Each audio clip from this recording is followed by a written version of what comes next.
Hello everyone, welcome to Cric chat with Venkatesh.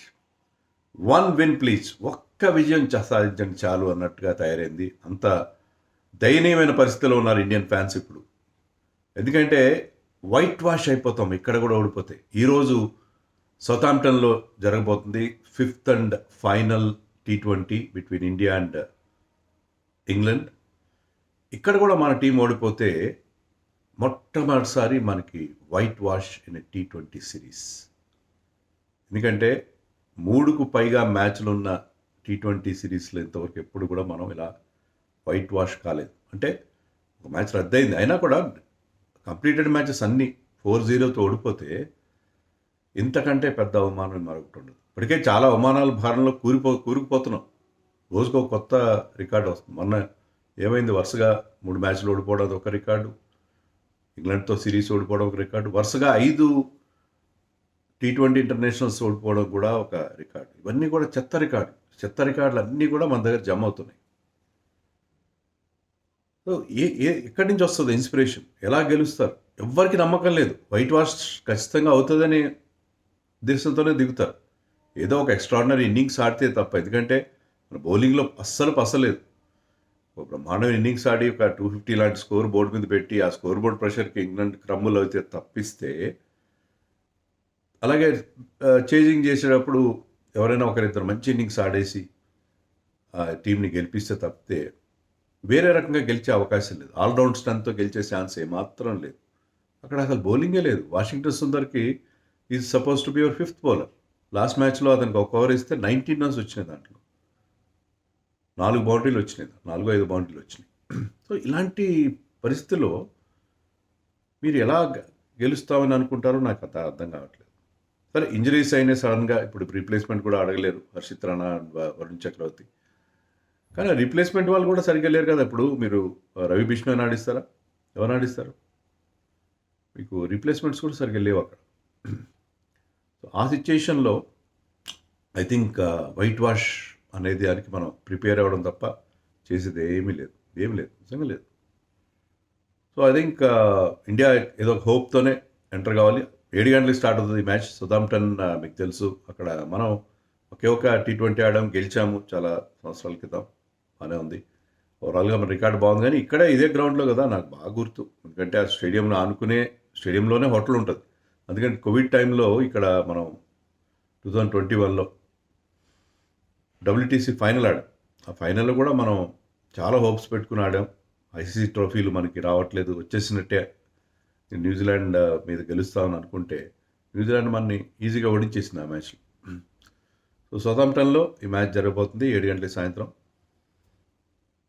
మరి ఇక్కడైనా ఏమన్నా మార్పు ఉంటుందా? మార్పు ఉండే అవకాశాలు నాకైతే ఏం కనబట్టలేదు.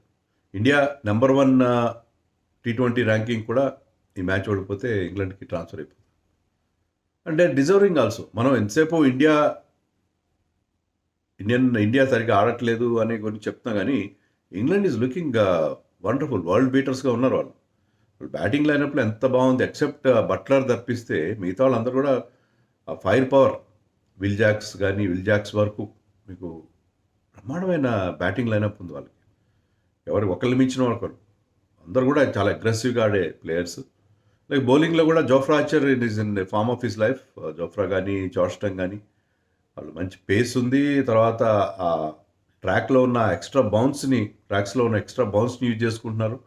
ఇండియాకి ఆ బౌన్సర్ థ్రెట్, ఆ హార్డ్ లెంత్ వేస్తే చాలు అన్నట్టుగా వాళ్ళకి అర్థమైపోయింది. They are not trying to swing the ball. మామూలుగా ఇంగ్లాండ్ ఏంటంటే స్వింగ్ చేయడానికి ట్రై చేస్తారు. స్వింగ్ చేయడానికి ట్రై చేయట్లేదు, హార్డ్ లెంత్ వేస్తున్నారు. అలా they are reaping the rewards.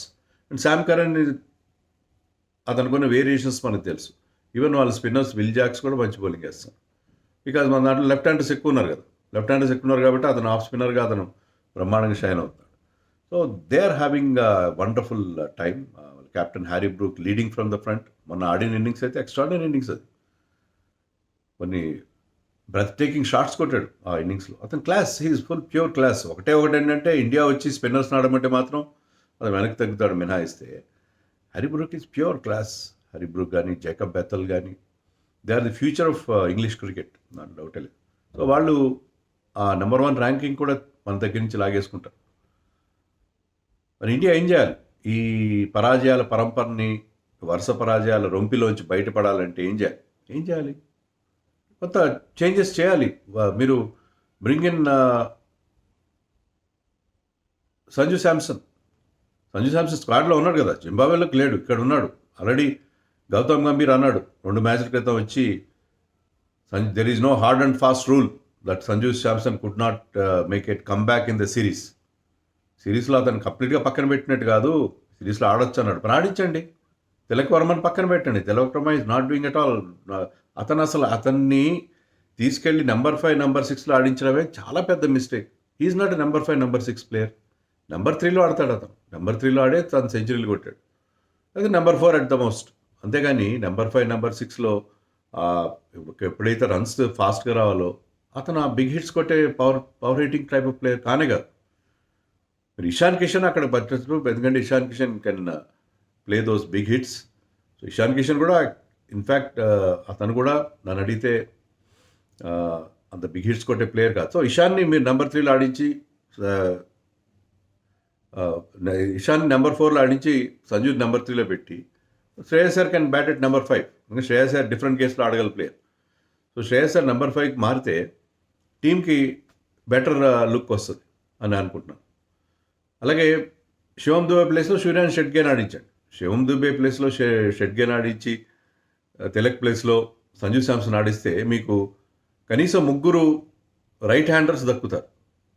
ఈ over too many left handers problem లేకుండా అవుట్ ఆఫ్ యువర్ నెంబర్ 8 మీ టాప్ 8లో మీ కనీసం 3 రైట్ హ్యాండర్స్ ఉండే ఒక పరిస్థితి కలుగుతుంది.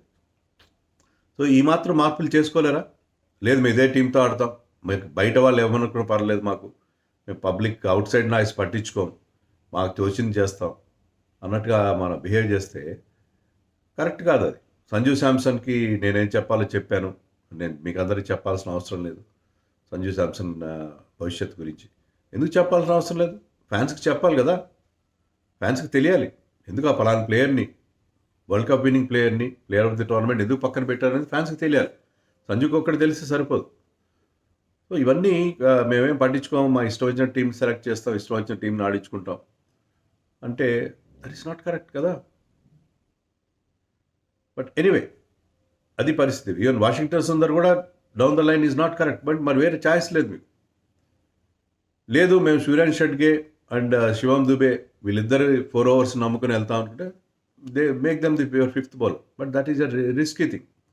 ఇద్దరు కూడా పెద్ద పేస్ లేదు, కొంచెం ఇబ్బంది అవుతుంది. బట్ ఏదో ఒకటి చేయాలి. ఏదో ఒకటి చేసి మీరు టీంలో ఉన్న ఇప్పుడున్న ప్రాబ్లం నుంచి బయటపడాల్సిన అవసరం మనకి కనిపిస్తుంది. బౌలింగ్లో మార్పులు చేయడానికి నేను చెప్పాను కదా, ఏం అవకాశాలు లేవు అక్కడ. ఎందుకంటే సడన్గా హర్షిత్ రాణాకి ఇంజరీ కావడం, Varun Chakravarthy of course is not doing very well. Varun చక్రవర్తిని డ్రాప్ చేసినవారు లాస్ట్ మ్యాచ్లో కూడా, ఒకవేళ అది ఫిట్గా ఉన్నా సరే. బట్ ఎనీవే అది పరిస్థితి. మన ఫాస్ట్ బౌలర్స్ అయినా బెటర్గా బౌలింగ్ చేస్తారు. Because Harshdeep has been bowling well, Prince Yadav is bowling well. At least వాళ్ళిద్దరు, ప్రసిద్ధ్ కృష్ణ ఒక 2 overs మంచి ఓవర్లు వేశారు లాస్ట్ మ్యాచ్లో.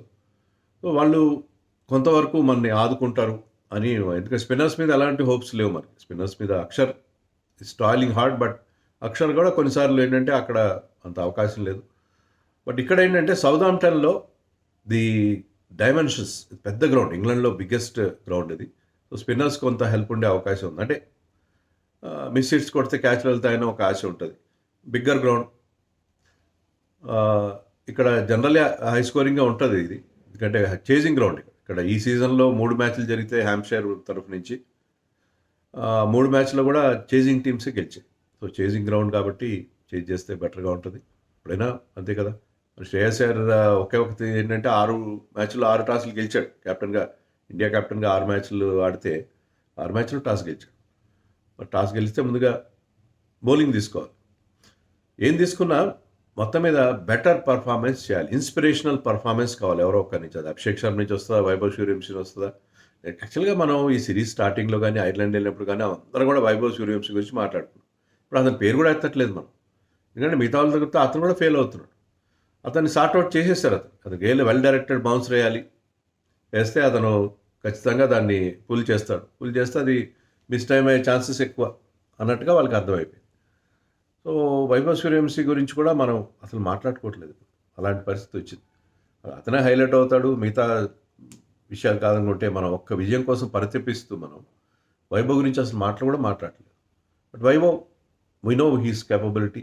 ఏదో ఒక పాయింట్‌లో అతను ఖచ్చితంగా తన టాలెంట్ ప్రూవ్ చేసుకుంటాడని హోప్ అయితే ఉంది. అతను గాని, Abhishek Sharma is in good form. So, వాళ్ళిద్దరు గనక మంచి స్టార్ట్ అందిస్తే మళ్ళీ మనం పుంజుకునే అవకాశం ఉందని మనం ఎక్స్‌పెక్ట్ చేస్తాం. తప్పులేదు గదా! ఆశ పెట్టుకోవడం తప్పులేదు గదా! ఆశ పెట్టుకొని చూద్దాం మరి. ఒక్క విజయమైనా అందిస్తారా మనకి? మరి ఫర్దర్ ఎంబారస్మెంట్ లేకుండా కొంతవరకైనా మనకి చిన్నపాటి ఊరట కలిగిస్తారు అని ఆశిద్దాం.